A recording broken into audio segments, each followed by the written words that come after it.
So I got the iPad Air 5 a couple of weeks ago, and here are some of the first things I do and install whenever I get a new iPad. Let's ramble. Hold up, place go wild when I pull up. They all on me like it wants some. Hey, what's up guys? It's great to see you all again, and if you're new here, I'm Patrick, and this is where I ramble about tech and other stuff.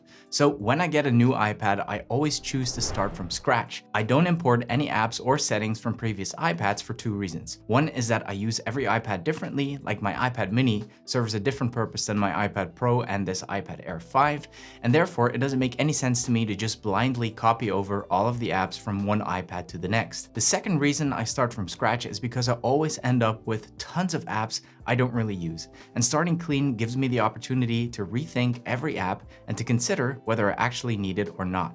With that said, there are a few things I always do first when I get a new iPad, so I thought I'd take you through my process and show you some of the apps and utilities I really like. The very first thing I do is get rid of Apple Mail. I don't like it, I don't use it, so it's gone. So the app I installed instead is Spike Email. Now, if you've been to this channel before, that might come as a bit of a surprise to you because I have talked about Airmail a lot in my previous apps videos. But unfortunately, Airmail has been a little flaky lately, especially the search function, which doesn't seem to work properly anymore, and that has been a real problem for me. I have found myself looking on more than one occasion for a file or an email that I really needed, but I just couldn't find it, and that is very frustrating and kind of a deal breaker for me.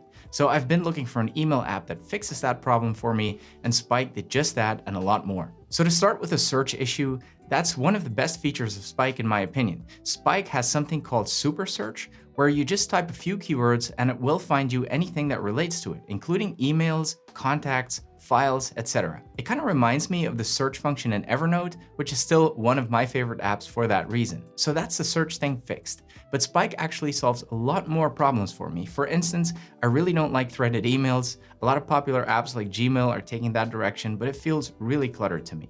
Spike fixes that for me by taking a very different approach. It shows your email conversations in a way that looks and feels a lot like a messaging app, and I really love that. It feels much more natural than threaded emails, and it gives me a clear helicopter view of the entire conversation. It doesn't matter if the person on the other side has Spike installed as well, because if they don't, they will just receive your replies as regular emails. And it really does feel like you're using a messenger app because you can add things like GIFs and images without having to leave the app. You can make actual voice and video calls from within the app, and that to me is fantastic. The fewer reasons I have to leave an app, the better. It's all about efficiency. And again, if your contact doesn't have Spike, they will just receive a link where they can join the call anyway. Super useful. If my colleague isn't available for a call, but I don't feel like typing up an email, the recorded voice message option is really useful. You can send voice messages straight from the email window, no external apps needed, no importing, just record, hit send, and Spike attaches it to the email automatically. You can choose between individual inboxes to navigate your emails, or you can use the unified inbox where everything comes together. If I receive an email that's important but I can't deal with it straight away, the app lets me push it to a later time, like later today or tomorrow, so the email actually disappears, but it will return to my inbox at a later time. And that really gives me peace of mind while keeping a really clean inbox. My memory is a bit of a Swiss cheese sometimes, and this is a really useful way to remind myself of important emails. Speaking of reminders, from the inbox, you can create notes as well as tasks that will then show up at the very top of your today view. You can even start groups with different contacts and use those groups to collaborate on projects. I won't go into detail on that in this video. We have more apps to talk about, but let me know in the comments if you'd like me to go into more detail. I feel like I could dedicate an entire video to this app. Definitely worth checking out. There's a link in the description. Another must download for me is my favorite calculator app, and that is Caldigit.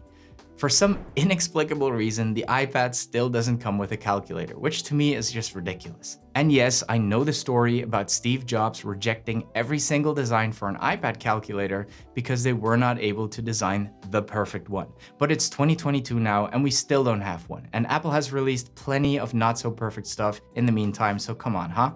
Anyway, there isn't a stock calculator and Caldigit is the best alternative. It's not free, it's $5 in the App Store, but I use it all the time, so to me it's been worth it. It does come with a widget for the Today view, and that is super useful. I love swiping it in and using it straight from the home screen. You will not find it in the regular widget drawer, by the way, but when you go to the Today view and tap Custom, that is where you will find it. It has a couple of cool features, such as the ability to store multiple numerical values so you can reuse them later, and you can do so by simply dragging and dropping. Another really cool feature is when you're doing some calculation and you want to quickly add them to a note, all you need to do is swipe in a quick note and it will show you the option to add the calculation as a link. The next thing I do when I get a new iPad is change the icons on my dock to my own custom icons. You can do this with any icons you want, of course. You can buy these icon packs everywhere. I made my own minimal icon pack last year, and if you like this minimal kind of style, I will leave a link in the description where you can buy it. And only for you guys watching this particular video, I will add a 10% discount code in the description as a thank you. Anyway, there is no direct way to swap icons on iPadOS, but there is a very easy workaround using shortcuts. I won't go into detail here. I did an entire video explaining how to do it. I'll put a link to that video at the end of this one. Another must-have app for me is Notion. It is what I use to plan out these videos. Everything from research to planning and scheduling to writing my scripts, it all happens within Notion. And because the iPad Air 5 is compatible with the Magic Keyboard, I can type long sessions without any issues. I was a little bit apprehensive at first because I'm used to the larger keyboard for the 12.9-inch iPad, but switching was a lot easier than I thought, and I'm really digging the look of this white keyboard as well. I'm a little bummed out that Notion won't let you open a second instance of the app, but you can open a web app of Notion and place that side by side with your app, as a little workaround. My favorite Notes app is still Notability. I tried many different Notes apps, but I always find myself coming back to this one. I like the simplicity of the layout, it's very intuitive, and I just love the fact that you can record audio whilst you type or write. And that is just such a nifty little feature to me, especially since you can tap anywhere in your notes, you will hear the exact thing that was being said at that exact time. Super useful for meetings and lectures where you don't want to write down every single word, but you still want to make sure you can revisit the whole thing in case you missed something. And if you're an OG to the channel, you already know I can't live without my Paperlike on my iPad, and thank you very much to Paperlike for sponsoring this video. Paperlike is a screen protector, but it's much more than that. If you're like me and you like to take your notes handwritten, Paperlike is a must-have.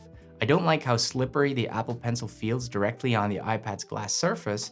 Paperlike mimics the feeling of writing on actual paper. You can get more control of the pencil when writing, sketching, or drawing due to the Paperlike resistance and roughness. It makes your handwriting look much prettier. It also drastically reduces glare and fingerprints, but because of the nanodots technology, it doesn't make your screen appear grainy. If you use an Apple Pencil, I can highly recommend getting a Paperlike. Every order includes a set of 2 Paperlike covers and an application accessory pack. They offer worldwide shipping, so if you want to try it for yourself, there's a link below the video. All right, the next thing I will download is my favorite PDF editor, and that is PDF Expert. Now, there's a lot of PDF viewers, and there's PDF editors, and there's apps that let you sign documents. This one has it all. The free version is already pretty amazing. You can read and search PDFs. You can use text-to-speech, so you can have the document read to you. You can highlight, you can annotate, connect it to your cloud storage. You can even fill forms, all within the free version. If you need the more pro features, let's say you need to actually edit PDFs, which is my personal favorite feature, by the way, it really works extremely well. You can add and edit images, you can sign documents using your e-signature, you can redact the document in case there is some sensitive information in them, you can lock your documents so only people with a password can read them, and the pro version also lets you convert anything to PDF, web pages, photos, documents, you name it. So like I said, the free version is fantastic and plenty for most people. And if you do need those extra features, you can upgrade to basic or pro. I am really into Twitter lately. I kind of rediscovered the app and I'm quite active on it now. So if you want to hang out, feel free to give me a follow, or you can find me on Instagram too, if that's what you prefer. Anyway, I'm in Europe and I know a lot of you guys are in the US. There's viewers from India, you name it. So whenever I want to tweet something or create an Instagram post, I have to consider that the rest of the world might be asleep and it might not be the best time for me to be posting. For that reason, I download Hootsuite, which is a great scheduling client for these apps. It's super straightforward and it gives you a lot of options that you might not find inside the native apps. Plus, you have them all in one place. The free version lets you add 2 social media accounts, but if you're one of those power users blasting like 6 different accounts, you can pay for an upgrade and add as many as 10 social accounts. I wouldn't recommend doing that unless you really need that, because the pro version is stupid expensive. Anyway, for managing 1 or 2 accounts, the free version is just fine. Now, the things I do throw on Twitter and Instagram are usually tweaked a little bit. You won't see me taking many pictures on my iPad. I will definitely use my iPhone 13 Pro or a camera for that, but I do like to tweak my photos on my iPad because of the bigger screen and because it allows me to use the Apple Pencil. By the way, in case you're wondering, the orange thing on my Apple Pencil is made by a company called PENTIPS. It protects the nib on the pencil, but it also provides a little extra stiffness, which I like when I'm using creative apps. The apps I use the most for fine-tuning my images and my posts are Lightroom and Canva. Lightroom is great for doing some quick edits to photos. You can adjust some basic stuff like exposure, colors, play with the contrast a little bit, etc. But it's also great for quickly removing blemishes if you're having a bad acne day or something. Canva is my go-to app for quickly editing a thumbnail or an Instagram post. The way I like to describe Canva is a simplified version of Photoshop or Affinity Photo for those who don't feel like learning Photoshop or Affinity Photo.